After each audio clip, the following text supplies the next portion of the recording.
Allahumma salli wa sallim ala sayyidina wa maulana Muhammadin wa ala alihi wa ashabihi ajma'in. Ya Allah, semoga salawat dan salam senantiasa Engkau curahkan untuk hamba kekasih-Mu, untuk baginda Nabi kita Muhammad sallallahu alaihi wasallam, untuk manusia terindah yang pernah ada di muka bumi ini. Kalau kita membaca sejarah beliau, kita akan mencintai beliau alaihi salatu wassalam. Bagaimana kalau kita memandang wajah Rasulullah sallallahu alaihi wasallam? Semoga kita semua yang ada di tempat ini kelak bisa minum dari telaga Rasulullah sallallahu alaihi wasallam dan mendapatkan syafaat beliau alaihi salatu wassalam. Amma ba'd, ahibati fillah, yang datang ke tempat ini yang rasa semua pekerja, karena memang kehidupan ini tidak akan bisa dilanjutkan tanpa kita bekerja. Muslim yang taat, yang patuh kepada Allah Azza wa Jal, bukan hanya yang sholat 5 waktu di masjid, bukan hanya yang senantiasa menuntut ilmu, tapi muslim yang taat juga muslim yang terus bekerja dalam kehidupan dunia ini. Karena bekerja itu juga perintah Allah Azza wa Jalla. Kita nanti akan menguraikan bagaimana seorang muslim, bagaimana seorang kafir dalam bekerja. Ada perbedaan. Seorang mukmin ketika bekerja, kenapa antum bekerja? Allah nyuruh aku bekerja. Di banyak ayat dalam Al-Quranul Karim, di surah Al-Jumu'ah, surat Jumat, sebagian muslim itu umurnya 40 tahun tidak pernah baca surat Jumat. Makanya sampai saat ini ana sedih ketika naik mimbar khutbah Jumat, selalu masjid itu mungkin hanya 1/4 yang terisi. Kapan masjid itu full? Mau qomat, khotibnya sudah mulai doa, itu mulai rame sudah. Padahal malaikat yang ditugaskan oleh Allah Azza wa Jalla untuk mencatat orang-orang yang datang sholat Jumat itu, mereka tutup bukunya ketika khotib naik mimbar. Itu antum tidak tercatat dalam buku malaikat tersebut. Kenapa itu masih terjadi di negeri kita? Karena banyak manusia yang belum baca aturan sholat Jumat. Semua orang yang bekerja itu pakai aturan. Nggak seenaknya kita berangkat kerja. Antum diatur jam berapa masuk. Ada yang jam 8, ada yang jam 7, ada yang jam 6, ada yang jam 9, ada yang jam 10. Semua ikut aturan. Yang aturannya masuk jam 7 lalu dia masuk jam 8, maka dia akan mendapatkan SP1. Di SP1 tetap jam 8 SP2, tetap jam 8 padahal peraturannya jam 7. Apa yang akan terjadi sama dia? Ya, mungkin disuruh cari kerja di tempat lain. Selesai. Di surat Jumat nih, hari ini hari Jumat tadi, malam ini malam Sabtu rasanya. Apa kata Allah di ayat 10? Fa idza qudiyatis shalah fantashiru fil ard wabtaghu min fadlillah. Apabila telah diselesaikan sholat Jumat, selesai nih sholat Jumat, apa yang dilakukan? Allah perintahkan, bertebaranlah kalian di muka bumi ini. Ngapain? Wabtaghu min fadli, cari rizki, cari karunia Allah. Langit itu tidak menurunkan hujan emas dan perak, tidak. Tidak dengan antum duduk di masjid, tahu-tahu antum jadi orang kaya, antum jadi orang sukses. Kerja. Para nabi bekerja. Ini selesai sholat pun udah kalian bertebaran cari rezeki sana. Tapi kata Allah, wadhkurullaha katsiran la'allakum tuflihun. Tapi ingat sama Allah yang banyak. Kemanapun engkau pergi, di pasar, di kantor, di jalanan, ingat sama Allah Azza wa Jalla, supaya kalian itu sukses. Ada hubungan yang erat antara mencari rizki dengan zikrullah tabaraka wa ta'ala.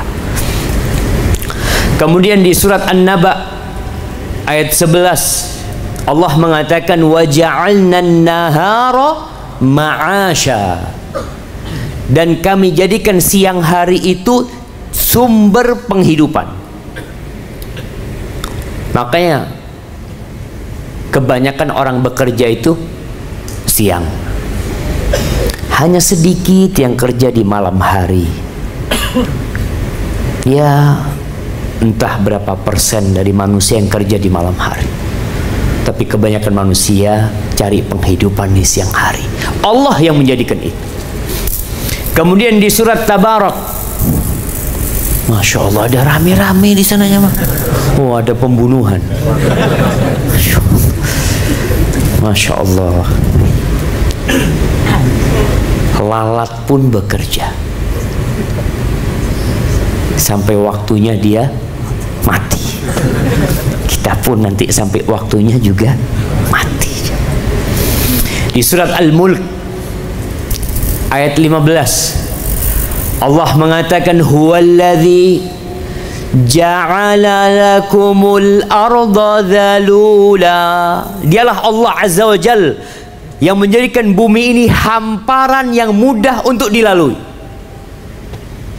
Masya Allah. Dari Anyer sampai Penarukan itu orang bisa berjalan di atas bumi ini. Itu siapa yang bikin? Allah Azza wa Jal. Allah yang menjadikan itu. Lalu apa kata Allah? Famshu fi manakibiha. Kalian jalanlah di lorong-lorongnya. Jangan duduk di rumah aja, jangan tiduran aja, keluar rumah, jalan. Ngapain? Wa kulu min rizki, cari rizki lagi.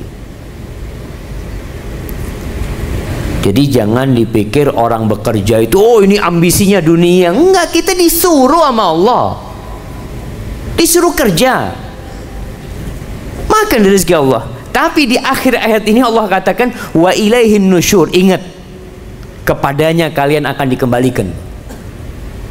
Kalian bakal mati. Jangan sampai berjalan di muka bumi ini mencari keabadian, ingin hidup kekal. Nggak bisa, engkau akan mati. Maka ketika bekerja pun harus ingat mati. Ahibati fillah, Rasulullah sallallahu alaihi wasallam menggambarkan bagaimana seorang muslim yang bekerja.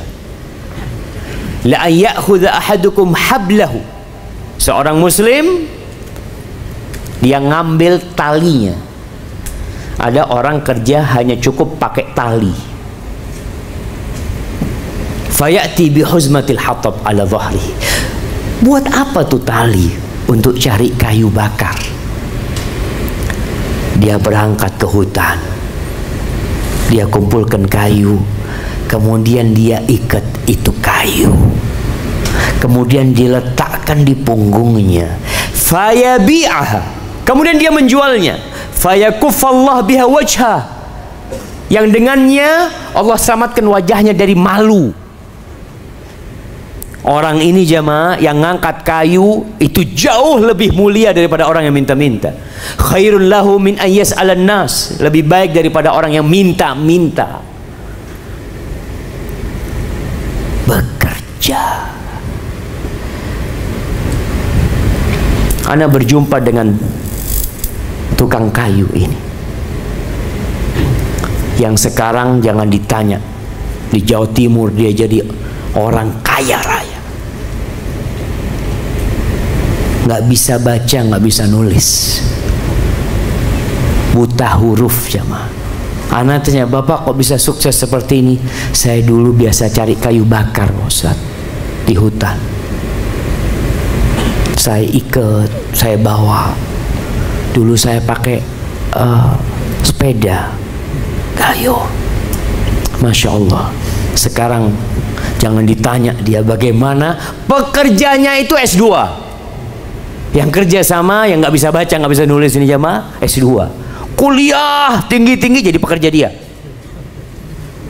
Nah, Anda selalu ingatkan bahwa rizki itu tidak ada hubungannya sama ijazah. Jangan berpikir kalau antum kuliah semakin tinggi, kuliah di kuliah yang favorit, rizki antum menjadi lebih besar daripada yang lulus SD. Nggak ada hubungannya sama itu. Hubungannya itu sama karunia Allah Azza wa Jal. Maka di sini, ini orang Masya Allah dia amalkan tuh hadis Nabi Muhammad SAW. Allah kasih rizki sama dia. Maka buat teman-teman nih yang masih kuliah, jangan berharap jadi pegawai, sehingga kalau nggak diterima jadi pegawai, jadi pengangguran. Nggak ada muslim nganggur tuh, nggak ada. Terus kerja apa Ustaz? Apa aja kerjain, karena semua ada nilai ibadah di sisi Allah Azza wa Jalla. Nih, kita akan masuk kepada pembahasan bagaimana kerjaan kita, bagaimana antum tiap hari dari rumah ke kantor, yang kerja di kantor, yang ke pabrik, yang mungkin apalah kerjanya, yang dia mungkin ojek online atau apa saja. Ada yang buang sampah, kerjaannya tiap hari. Bagaimana kerjaan dia bisa jadi ibadah? Yang memang hidup seorang muslim itu ikrarnya apa? Inna solati wa nusuki wa mahyaya wa mamati lillahi rabbil alamin. Salatku, sesembelihanku, hidup dan matiku itu untuk Allah Azza wa Jalla. Kenapa untuk Allah? Karena Allah yang menciptakan engkau. Yang kasih rezeki Allah. Yang engkau bisa bekerja di sebuah perusahaan, itu Allah. Maka selalu kita lihat orang-orang yang di PHK tatkala sakit, istilahnya bukan di PHK, diapakan? Dirumahkan. Dirumahkan. Karena perusahaan ini sudah melihat nggak bisa dimanfaatkan dari orang ini. Karena memang dia tidak pernah memberikan tangan dan kaki, nggak pernah dia kasih mata, nggak pernah. Kita itu bekerja semua dengan fasilitas dari Allah Azza wa Jal. Kadangkala kita terima kasihnya kepada perusahaan kita karena dikasih rumah, karena dikasih mobil. Terima kasih banget sama Allah. Lupa berterima kasih. Nih, ada beberapa syarat, mungkin ada 6 persyaratan supaya kerjaan antum bernilai ibadah. Yang pertama, harus ada niatnya. Kita semua hafal tuh hadis, innamal a'malu binniyat wa innamal likulli imri'in ma nawa. Semua amalan itu harus ada niatnya. Bukan cuma sholat yang harus ada niatnya. Bukan hanya berhaji yang pakai niat, bukan hanya puasa yang pakai niat, bekerja pun perlu niat. Antum keluar dari rumah antum tuh mau ngapain antum? Mau kerja, buat apa bekerja? Nih niat. Apa niatnya? Niatlah untuk memberikan nafkah kepada dirinya sendiri, supaya nggak minta-minta sama orang. Yang kedua, niat buat keluarganya. Anak punya keluarga Pak Ustadz.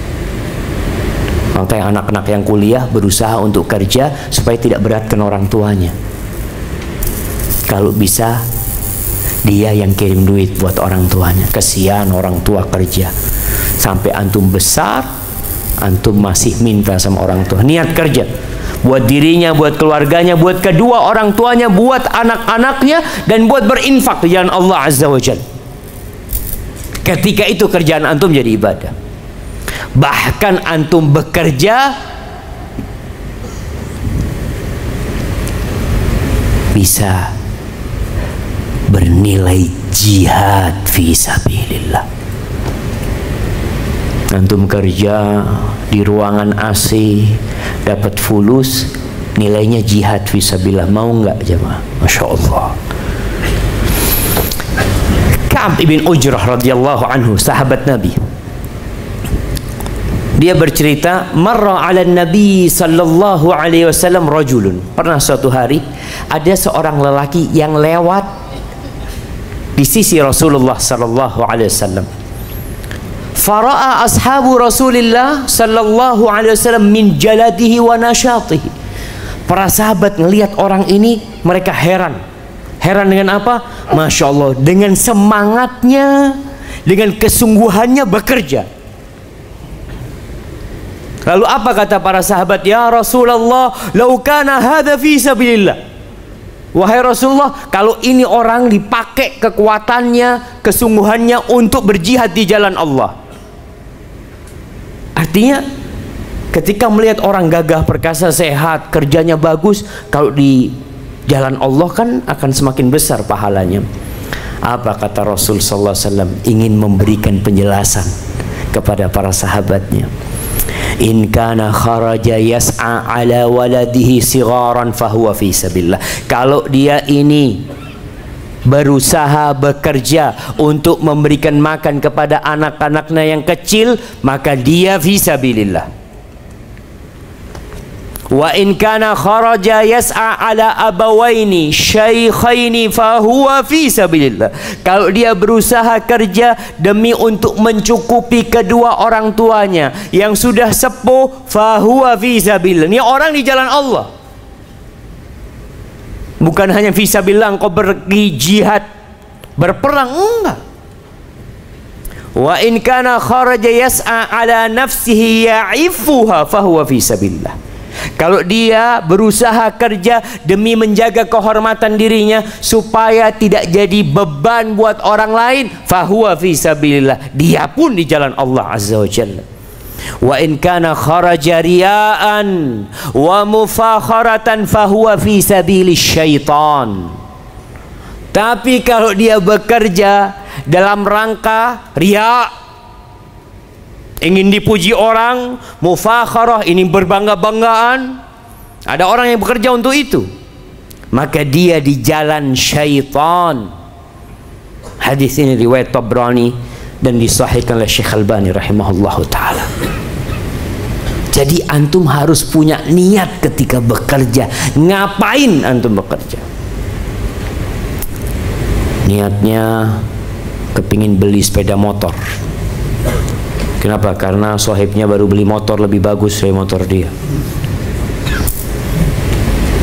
Jamaah rahimakumullah, ketika masyarakat bekerja, biasanya pencurian itu akan berkurang, kriminalitas itu akan mengecil, karena semuanya bekerja. Sampai cerita teman-teman di Jawa Tengah, di Jepara, itu daerah sana hampir nggak ada pencuri. Orang itu motornya bagus-bagus, bannya aman, karena semua masyarakat bekerja. Mereka dapat duit. Di sini seorang muslim ketika bekerja, dia supaya nggak ngambil barangnya orang. Niatnya itu untuk menjaga kehormatan dirinya, itu terhitung di jalan Allah Azza wa Jalla. Maka niatkan untuk itu. Kemudian syarat yang kedua, tidak boleh ada niat buruk. Karena di hadis tadi Rasulullah SAW menyebutkan yang bekerja keluar rumahnya, merantau dari kampung ke Jakarta, niatnya apa? Kalau niatnya untuk berbangga-banggaan kepada teman-temannya di kampung, pulang bawa motor, bawa mobil, itu niatnya, atau untuk menggunakan hartanya dalam kemaksiatan, atau untuk menyombongkan dirinya, maka perjalanan dia dari kampung ke Jakarta, perjalanan dia dari rumah ke kantornya, fi sabilis syaitan, ini di jalannya setan. Maka antum perlu memperbaiki niat bekerja, bukan untuk berbangga-banggaan, enggak jamaah, supaya disebut orang paling kaya di kampungnya. Ya, manusia itu punya sifat tidak ingin ada yang menyaingin dia. Sampai nama pun kadangkala kalau bisa nggak ada di kampung yang namanya sama dengan nama dia. Iya. Apa saja barang yang dia miliki, sehingga kadangkala anak bingung. Ada barang antik, barang ini jelek jemaah, tapi mahal. Kenapa kok mahal jemaah? Karena sifat manusia tadi. Dia ingin satu kampung nggak ada yang punya kecuali anak yang punya. Padahal udah nggak bisa dihidupin. Motor apa, ada Vespa tahun berapa? Artinya bang, ini berapa Vespa ini bang? Ini saat anak beli 35 juta. Hidup? Nggak hidup, so. Nggak hidup. Terus buat apa gitu? Ya buat punya gitu. Aku punya. Jadi kalau ada orang datang ke rumahnya ditunjukin nih. Ini barang anak, dia punya barang-barang macam nggak dipakai, nggak ada gunanya. Ada yang punya mobil 40, mobil kuno katanya, antik di Jakarta ini jemaah. Kalau malam hari mobilnya itu dipasangin lampu, kemudian dia ngelihat dari loteng rumahnya, masya Allah. Astagfirullahaladzim. Ya. Ini kalau niatnya hanya untuk berbangga-banggaan dirinya, ya kata Nabi SAW, fi sabilis syaitan. Apa gunanya? Engkau punya barang banyak kayak gitu, nggak ada gunanya. Hanya ingin dikatakan nggak ada yang punya di Indonesia ini kecuali satu orang. Makanya barang-barang yang limited edition, itu yang ada di Indonesia satu, di mana satu, seperti itu. Orang itu bangga. Allah Azza wa Jalla ketika bercerita tentang Qarun, ketika Qarun ditelan oleh bumi ini, bukan hanya dia, rumahnya dan semua harta. Lalu Allah katakan, tilkad darul akhirah. Tuh, negeri akhirat itu buat siapa? Naj'aluha lilladzina la yuriduna 'uluwan fil ardi wala fasada. Itu negeri diperuntukkan buat orang-orang yang tidak ingin ketinggian atau kesombongan di muka bumi ini, dan tidak pula ingin kerusakan. Wal aqibatu lil muttaqin. Dan akibat yang baik itu buat orang-orang yang bertakwa. Ali ibn Husain ibn Ali Zainal Abidin, pernah suatu hari dia lagi naik kendaraannya, dia lewat di rumahnya orang-orang miskin. Orang-orang miskin lagi makan, ya potongan-potongan roti. Dia mengucapkan salam kepada mereka, lalu orang miskin itu mengatakan, ayo makan sama kita. Antum mau nggak makan sama orang-orang miskin? Ya, sebagian orang restoran aja pilih-pilih. Ketika ada orang miskin ngundang dia, kadang-kala malas datang. Makanya syarrut ta'am ta'amul walimah. Seburuk-buruknya makan itu makanan walimah. Yud'a ilaiha man ya'baha wa yumnauha man ya'tiha. Yang diundang cuma orang-orang kaya. Orang kaya ini udah kenyang sama semua makanan enak itu. Malah yang miskin nggak diundang. Ini orang harus tahu tuh makanan yang kau sediakan di walimah tersebut. Engkau ingin doa restu, padahal Allah tidak merestui yang seperti itu. Bahkan walimah itu walimah buruk, karena orang miskin tidak diundang. Ini Ali bin Husain diundang sama orang-orang miskin, yang ngundang orang miskin. Biasanya kalau yang undang orang miskin gitu kita banyak alasan, jam. Oh, fun banget, ada acara ini itu macam-macam. Tapi kalau yang undang orang fulus, siap, acara lain dibatalkan sama dia. Ketika dia diundang, Ali ibn Husain membaca ayat tadi yang dibacakan, surat Al-Qasas ayat 83. Itu negeri akhirat buat orang-orang yang tidak mau kecongkakan, nggak mau kesombongan, ya. Dia akhirnya turun dan makan sama orang-orang itu. Setelah makan, dia mengatakan kepada orang-orang miskin ini, aku sudah menjawab panggilan kalian. Sekarang aku minta kalian datang ke rumahku. Dibawa ke rumahnya, dikasih makanan yang enak, dikasih baju tiap orang, dikasih fulus, ya, suruh pulang mereka orang-orang miskin. Masya Allah. Nih, ketika antum cari harta, niatnya memang bukan untuk keburukan, bukan untuk berbangga-bangga diri, maka insya Allah berkah hidup antum dan dinilai ibadah. Syarat yang ketiga, harus kerja di tempat yang halal, cari usaha yang halal. Karena nggak sama, jamaah, yang halal sama yang haram. Walaupun kadangkala yang haram itu banyak. Allah katakan, qul la yastawil khabith wat thayyib walau a'jabatka kathratul khabith. Nggak sama yang baik sama yang buruk. Walaupun yang buruk itu karena banyaknya engkau takjub. Sebagian manusia seperti itu, nggak urusan amin halalin atau min haram. Apakah hasil kerja dia dari halal atau haram? Dia pikir yang penting Ustaz, anak kerja ini untuk anak-anak Ustaz, untuk keluarga, untuk orang tua. Baru akan bernilai ibadah kalau engkau cari dari yang halal. Tiap pagi Nabi kita Muhammad SAW berdoa, minta rizki. Apa doa beliau? Allahumma inni as'aluka ilman nafi'an wa rizqan thayyiban wa amalan mutaqabbala. Antum baca nggak doa ini? Biasanya yang susah baca, jemaah. Yang hidupnya susah, Allahumma inni as'aluka. Ya, tapi kalau sudah yang seneng kadang-kala nggak baca.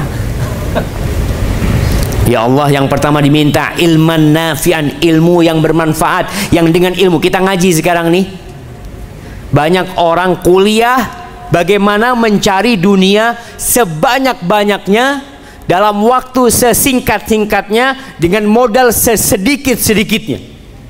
Itu yang kita pelajari ketika kuliah. Halal haram nggak belajar antum. Kuliah agama. Tapi mama yang belajar arsitek, yang di ekonomi, macam-macam lah, yang di bisnis, selalu yang dipelajari itu. Padahal Umar bin Khattab radhiyallahu ta'ala anhu mengingatkan, tafaqqahu qabla an tusawwadu. Kalian tuh belajar fikih, ngaji sebelum kalian jadi tokoh. Sebelum ditokohkan tolong ngaji. Karena kalau sudah jadi tokoh susah mau ngaji. Kalau untuk antum udah jadi orang besar susah mau duduk di masjid. Apalagi ngelihat ustadznya lebih muda dari dia. Aduh, ini mah kencing belum lurus. Nah udah. Sebagian seperti itu, jangan. Maka Umar mengatakan belajar. Makanya syarat ketiga harus dari yang halal. Nabi SAW dalam hadis riwayat Muslim mengatakan, ayuhan nas, innallaha thayyibun la yaqbalu illa thayyiba. Wahai manusia, Allah tuh maha baik dan Allah tidak menerima kecuali yang baik. Berangkat haji, nabung, tapi dari hasil yang haram, nggak ada gunanya berangkat haji. Mau berdarah-darah di sana, ketika dari hasil yang haram akan dikatakan kepada dia, la labbaik wala sa'daik. Nggak perlu kau datang jauh-jauh. Engkau nggak disambut di sini, nggak ada kebahagiaan buat engkau. Kenapa? Zaduka haram, warahilatuka haram, bekalmu haram, kendaraanmu haram. Gimana mau nggak diterima? Maka hendaklah kita mencari dari yang halal.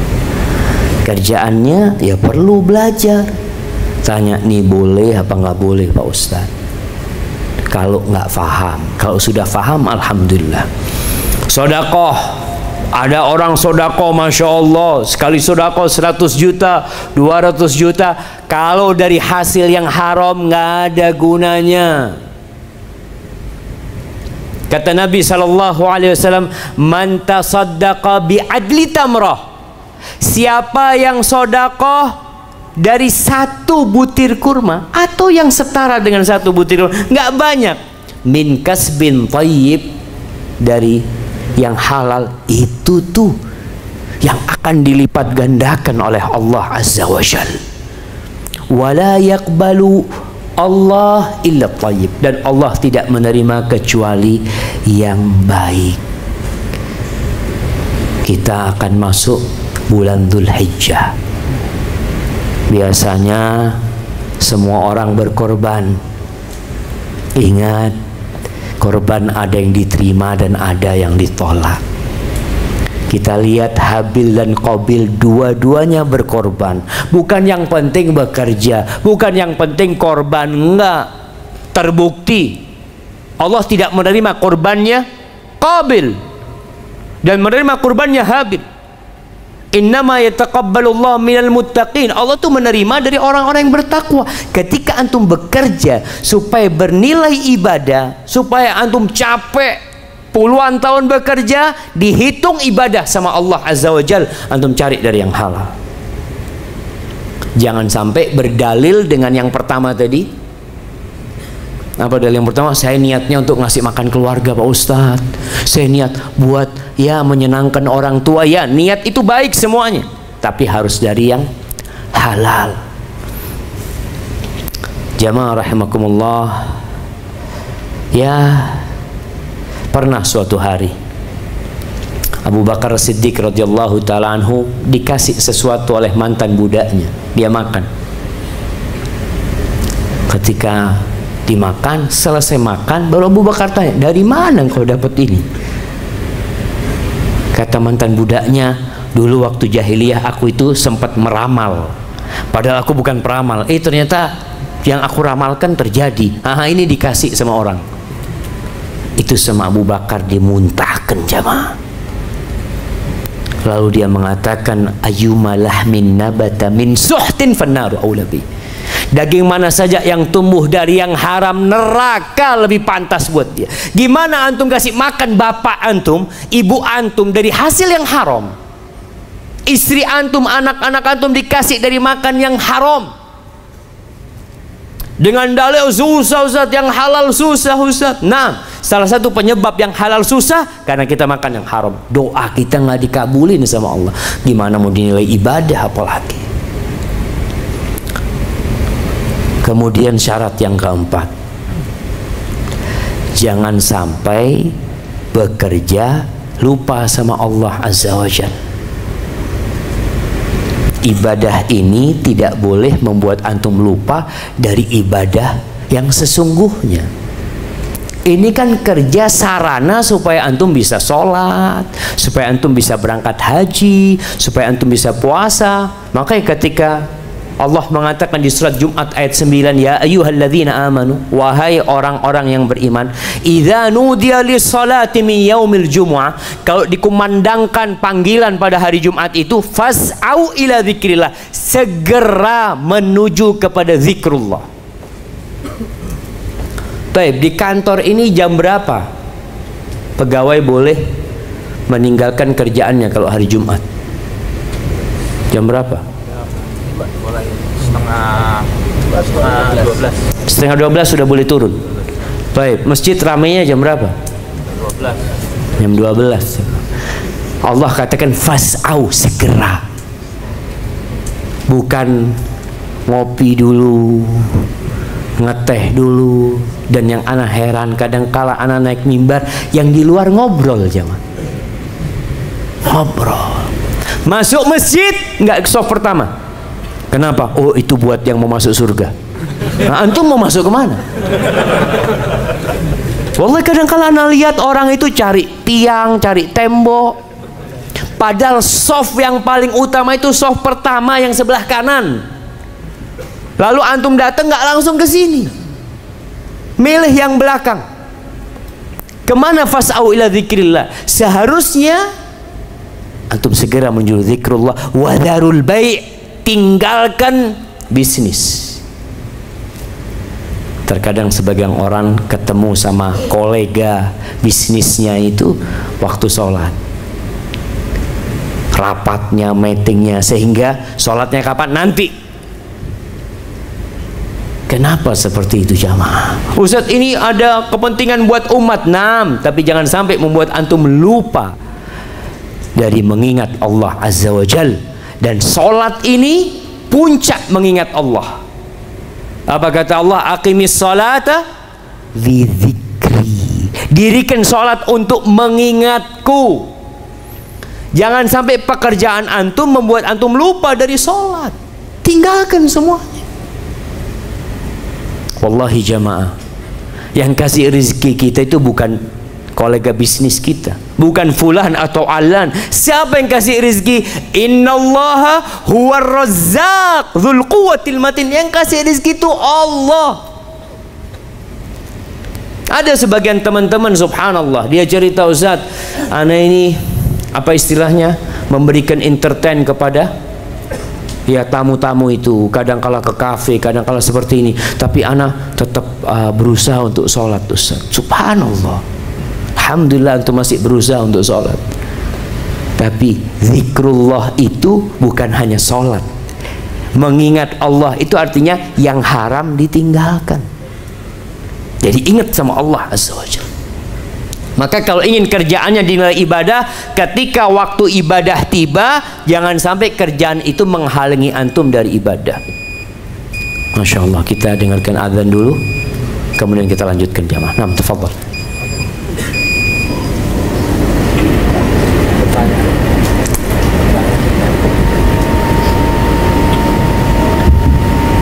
Salli wa sallim ala nabiyina Muhammad. Jamaah rahimakumullah. Sampai mana kita tadi? Sampai syarat yang keempat. Jangan sampai kerjaan antum membuat antum lupa dari kewajiban antum. Sholat yang banyak ditinggalkan. Jadi kita perlu kasihan jamaah buat saudara-saudara kita yang kerja berat, yang sebagai kuli bangunan. Kadangkala mereka nggak sholat,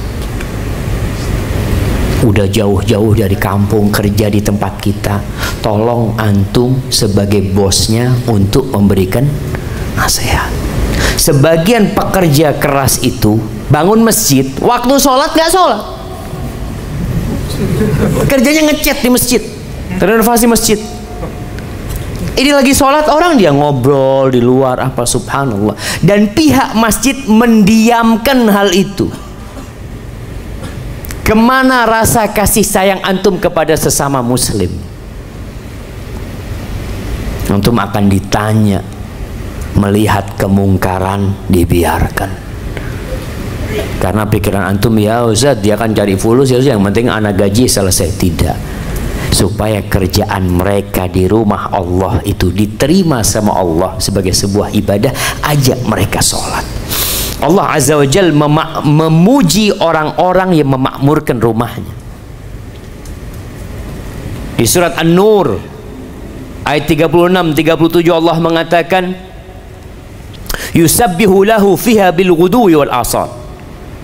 Tuh orang-orang di rumah Allah bertasbih pagi dan sore hari. Zikir pagi dan petang dijaga. Rijalun la tulhihim tijaratun wala bai'un an dzikrillah. Lelaki-lelaki yang tidak terlalaikan gara-gara tijarah, perdagangan atau jual beli dari zikrullah. Ini orang bahkan berangkat dari rumahnya sholat duha dulu. Dia minta rezeki sama Allah Azza wa Jalla. Jangan yang wajib, yang sunnah dijaga sama dia. dia tidak terlalaikan dengan pekerjaannya dari zikrullah wa iqamis shalah wa itaiz zakah. Dia tetap mendirikan sholat, bukan asal sholat.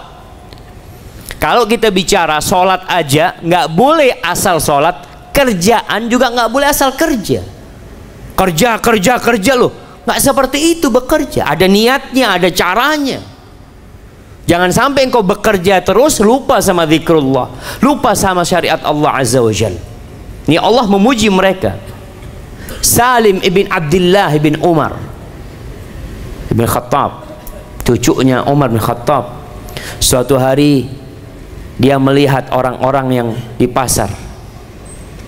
Ketika azan ditinggal pasarnya, jualannya ditinggal, dia berangkat sholat.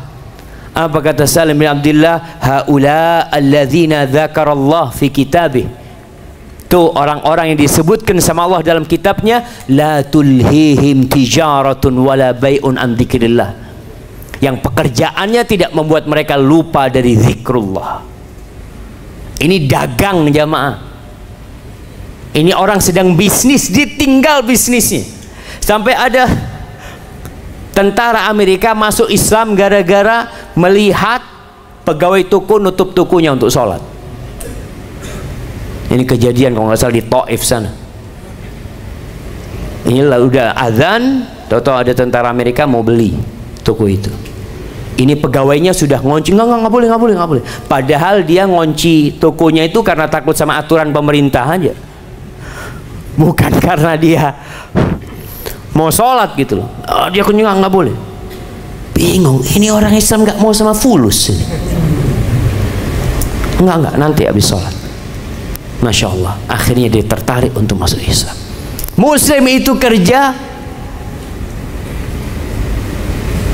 pokoknya mencukupi dirinya.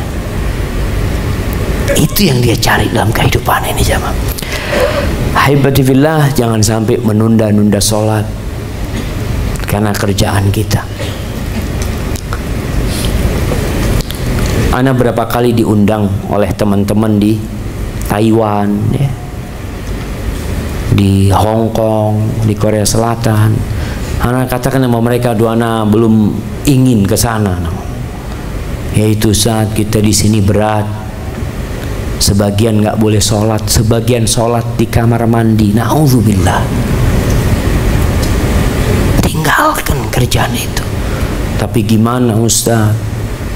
Butuh. Antum tinggalkan lillahi ta'ala, Allah kasih ganti yang lebih baik. Tapi iman sebagian kita itu masih lemah, lebih percaya dengan materi, lebih percaya dengan yang ada di dompet dia daripada sama Allah Azza wa Jalla. Kalau kita punya rumah jamaah, kita punya keluarga, kita punya usaha, dalam hitungan detik Allah bisa hilangkan semuanya. Ana melihat dengan mata kepala ana sendiri bagaimana saudara-saudara kita di Palu sana, bukan satu rumah yang hilang, bukan 10 rumah yang hilang, puluhan hektar hilang mereka jemaah. Bukan hanya rumahnya, manusianya hilang, ditelan oleh bumi jemaah. Masa kita nggak percaya sama Allah Azza wa Jalla? Kalau Allah yang kasih rizki, maka ingat syarat yang keempat, jangan sampai membuat kita lupa dari zikrullah. Rasulullah SAW pernah memuji penggembala kambing. Mungkin antum kalau jadi penggembala kambing nggak keren, padahal sebaik-baiknya pekerjaan itu pekerjaan yang dengan tangan kita sendiri. Nih penggembala kambing, kata Nabi SAW, ya'jabu rabbukum, Allah tuh takjub. Siapa yang takjub? Allah. Min ra'i ghanamin fi ra'si syadhiyatin bijabalin. Allah takjub dengan seorang pengembala kambing yang berada di puncak gunung sana, kemudian dia yu'adzinu bis shalah. Ketika masuk waktu salat, azan dia di sana jemaah. Di tempat pengembalaan kambing. Tidak mengatakan, oh nanti aku salat, nggak ada. Masuk waktu salat dia azan di sana. Wa yusalli. Kemudian dia salat. Fayaqulullah azza wa jalla, ketika orang ini salat, Allah mengatakan kepada malaikatnya, unzuru ila abdi hadza, kalian pandang nih hambaku nih, lihat hambaku ini, yu'adzin wa yuqimus salah yakhafu minni. Dia azan, dia dirikan sholat. Kenapa? Nggak ada satupun manusia yang ngelihat pada waktu itu, karena dia takut kepada aku. Tuh orang kerja, dalam pekerjaannya dia merasa diawasi oleh Allah Azza wa Jalla. Nggak butuh lagi yang namanya fingerprint. Dulu orang kalau masuk kerja pakai apa jemaah? Pakai apa?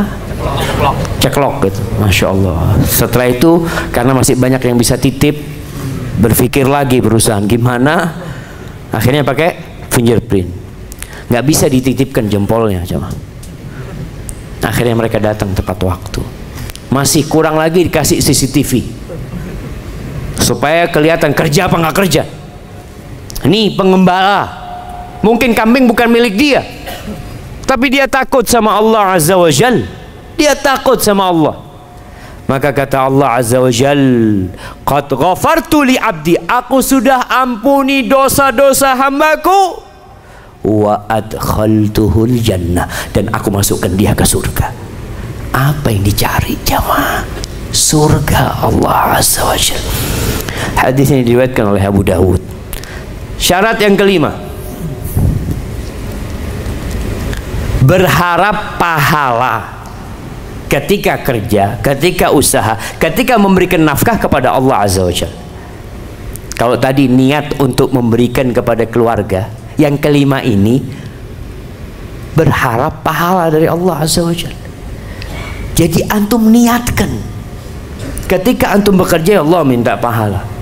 Karena kullu ma'rufin shadaqah, semua perbuatan baik itu ternilai sedekah. Tapi dibutuhkan niat. Antum minta sama Allah enggak? Sampai kata Rasul sallallahu alaihi wasallam, idza anfaqa ar-rajulu ala ahli, kalau ada seorang yang memberikan nafkah kepada keluarganya, bukan sedekah jamaah, bukan bangun masjid, bukan ngasih anak yatim piatu, dia ngasih fulus sama istrinya, yahtasibuha, dia berharap pahala dari Allah, fahuwa lahu sedekah, itu ternilai sedekah. Makanya jangan pelit-pelit sama istri antum. Sedekah ke masjid 100 juta, sama istri ya 3 juta cukup lah. Antum ngasih istri itu sedekah, asalkan niat berharap pahala dari Allah Azza wa Jalla. Dalam hadis lainnya Nabi SAW mengatakan, innaka lan tunfiqa nafaqatan tabtaghi biha wajha Allah illa ujirta 'alaiha. Engkau tidak akan memberikan nafkah yang berharap pahala kepada Allah. Ini harapan kita ketika memberikan nafkah itu adalah kasih pahala sama Allah. Hatta ma taj'al fi imra'atik, sampai yang engkau berikan ke mulut istrimu. Antum Masya Allah beli singkong goreng, sampai rumah antum ambil berikan kepada istrinya, fadhal, dapat pahala antum jamaah. Jadikan bumi ini semuanya ladang pahala, bukan hanya di masjid cari pahala, di tempat kerja antum, pulang ke rumah antum beli oleh-oleh buat anak antum, dapat pahala. Syaratnya apa? Mengharap pahala dari Allah Azza wa Jalla. Jamaah rahimakumullah, yang keenam, yang terakhir, berusaha untuk menyempurnakan kerjaannya. Allah tuh cinta, kata Nabi SAW, innallaha yuhibbu idza amila ahadukum amalan an yutqinahu. Allah tuh suka kalau orang kerja, ini bukan urusan ibadah, urusan akhiratnya, urusan dunia juga. Kalau bekerja, Allah tuh cinta sama orang kalau kerja menyempurnakan pekerjaannya. Apa aja kerjaan antum? Sebagai cleaning service, antum sempurnakan kerjaan antum. Masya Allah. Antum memandang cleaning service ini kerjaan rendah apa kerjaan bagus ya, Ma? Ya tergantung Ustaz. Padahal gedung ini bergantung kepada cleaning service. Kalau mereka mogok nggak kerja 2 hari, apa yang akan terjadi? Akan jorok tempat ini. Maka di sini apapun pekerjaan antum, sempurnakan pekerjaan itu, walaupun mungkin gajinya nggak sesuai. Jadi itqanul amal, menyempurnakan amalan itu dalam artian kita berusaha mengerjakan pekerjaan yang lebih daripada gajinya. Antum mengatakan ana seharusnya ini kayak gini Ustaz, itu gaji 5 juta, ana cuma digaji 3 juta, yang 2 juta tuh ibadah antum tuh. Ya ana masa sodakoh sama kantor Ustaz? Antum sodakoh sama diri antum sendiri. Allah tuh cinta. Jadi kalau bicara cinta sama Allah Azza wa Jalla, subhanallah, bos pun akan cinta sama orang yang bekerja dengan sempurna. Nabi SAW mengatakan, innallaha katabal ihsan ala kulli syai. Allah itu telah menetapkan ihsan, bekerja yang baik, yang sempurna atas segala sesuatu. Sampai dalam urusan menyembelih kambing, kita harus yang paling baik jemaah. Antum jangan mengatakan ini kan binatang Ustaz, ada apa baik-baik ana sama dia. Subhanallah, Allah perintahkan antum untuk menyembelih kambing dengan pisau yang tajam. Nggak boleh antum itu motong kambing terus pisaunya nggak tajam, antum asah di depannya kambing sambil dilihat, ntar lagi nanti tunggu nih. Nggak boleh, sempurna pekerjaan. Rasul sallallahu alaihi wasallam mengatakan jamaah sesuatu yang indah jamaah. Innal abda idza nasaha li sayyidihi. Seorang budak kalau dia bekerja tulus, dia kerja untuk kebaikan atasannya, wa ahsana ibadatullah, dan dia menyempurnakan ibadah kepada Allah, kerjaan dunianya bagus, kerjaan akhiratnya bagus, falahu ajruhu marratain, dia akan dapat pahala double. Oleh karena itu, bekerjalah antum, sempurnakan, jaga amanah. Kalau tidak ada yang mengawasin, Allah mengawasin antum. Kalau antum melakukan pekerjaan yang seharusnya ini bukan kerjaan ana Ustaz, tapi antum kerjakan, antum dapat gaji mungkin tetap, tapi pahala double dari Allah Azza wa Jalla. Dan sebagai penutup, ketika antum bekerja, jangan berambisi dunia.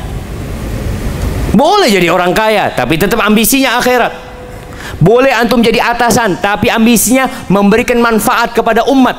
Ana kalau posisi ana Ustaz, ya umpamanya cuma kolonel, ya nggak bisa Ustaz banyak berbuat. Ana mau jadi jenderal bintang 4, tafadhol.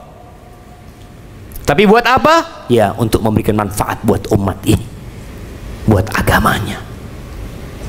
Bukan hanya untuk tadi berbangga-banggaan ya, menjadi orang paling top lah. Karena kata Rasul sallallahu alaihi wasallam, ta'isa abdud dinar, celaka hambanya dinar yang hidup hanya cari duit. Ta'isa abdud dirham, celaka hambanya dirham, emas, perak. Wal qatifa wal khamisa, ada orang yang hidupnya hanya untuk mode. Ana tadi lewat bundaran apa? Bundaran HI. Ana lihat ini tulisan gede-gede. Ada merek tas, merek jam. Hati-hati. Jangan sampai tujuan antum bekerja hanya untuk itu. Hanya untuk mode. Celaka hidup. In utiya radi. Model orang kayak gini kalau dikasih, dia ridho, dia bahagia. Wa in lam yu'ta lam yarda. Kalau nggak dikasih marah-marah dia. Apa kata Nabi SAW? Ta'isa wan takas. Semoga orang ini celaka hidupnya, tersungkur orang ini dalam kehidupan ini. Wa idza syika falan taqash. Semoga kalau kena duri itu tidak bisa dikeluarkan dari tubuh dia. Tuh orang-orang yang ambisinya bekerja tapi ambisinya hanya dunia. Baik, barakallahu fikum.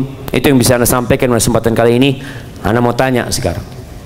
Kita sebutkan 6 syarat ibadah supaya kerja jadi ibadah. Masya Allah. Anda mau tanya yang paling dekat sama Anda? Ya, antum. Pertama niat karena Allah. Pertama niat karena Allah. Niatnya apa tadi?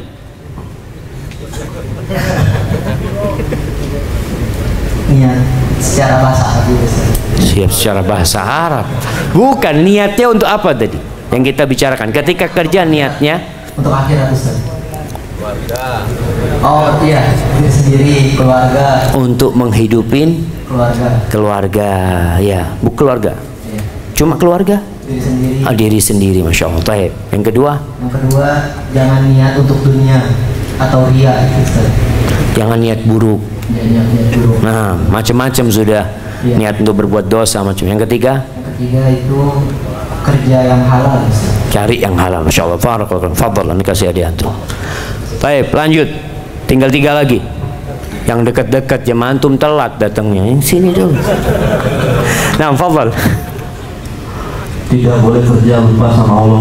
Jangan sampai lupa sama Allah dalam urusan kerjaan dunia. Nah, kemudian berharap pahala dari Allah ketika bekerja. Memberikan nafkah dan ketika bekerja. Baik, yang ke-6, berusaha menyempurnakan kerjanya. Barakallahu fikum, hayyakumullah jamaah. Baik. Ya, kita udah tahu, tinggal bagaimana mengaplikasikannya dalam kehidupan ini.